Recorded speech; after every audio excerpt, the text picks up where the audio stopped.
The African Queen is the latest film that I've watched in my mission to watch all of Katharine Hepburn's films, and I'd kind of been putting this one off because I know it's a really popular film. For context, it's got 7.7 out of 10 on IMDb across 81,000 reviews and ratings. For a feature film, that's a pretty phenomenal score, and I have to say I really enjoyed it. It's not at all what I was expecting, and it was a little slow here and there, but generally I found it to be really pleasing with a pretty good development. This was released in 1951, directed by John Huston, and of course Katharine Hepburn as Rose and Humphrey Bogart as Charlie Allnut. And it starts off really wonderfully. The first 10-15 minutes or so I thought were just fantastic, basically perfect. And Rose is working as a missionary, and they learn about the outbreak of the war, and it's First World War, and it's quite interesting to hear them kind of talking about this and the beginnings of the war and which countries are at war with whom and what it means. I never really think about what it would have been like to first find out that it was the beginning of the World War, and that aspect of it I found really interesting. Unfortunately, the German soldiers come along and basically put a spanner in the works of the missionary work, to put it in the most mild sense. I can't really go into any detail about it because I don't want to give away anything, but I will say that that scene was just so powerful and so moving and so very well done. And what ultimately happens is Rose ending up in this boat with Charlie, and their mission is to go and offset this German boat, this gunship, because it's causing a lot of problems, obviously.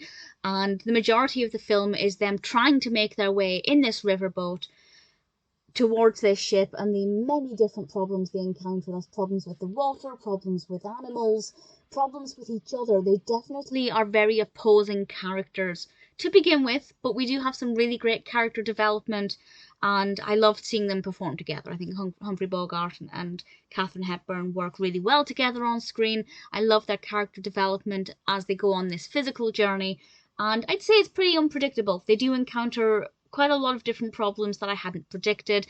I know nothing about boats and about river boats and about the problems they'd encounter.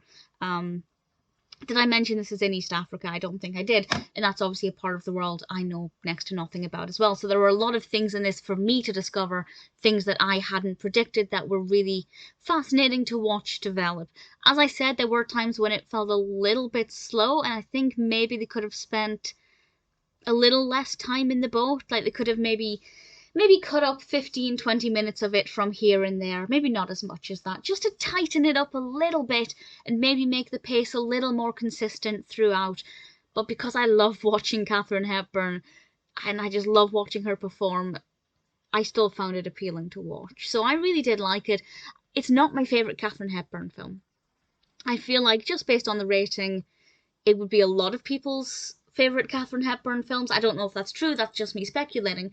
But there are so many others that I think are, for my personal tastes, far superior. But in terms of how it's shot, the atmosphere, the unpredictability, it's brilliant. It's also worth noting that Humphrey Bogart won the Best Actor in a Leading Role Oscar. It also had various other nominations, including Best Actress for Katharine Hepburn, Best Directing, and Best Writing Screenplay for James Agee and John Huston. Would I recommend it? Without a doubt.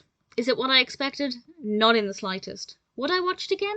Yes, I would. If I were to sit down and select a Katharine Hepburn film, this probably wouldn't be in my list of top 5 or maybe even top 10.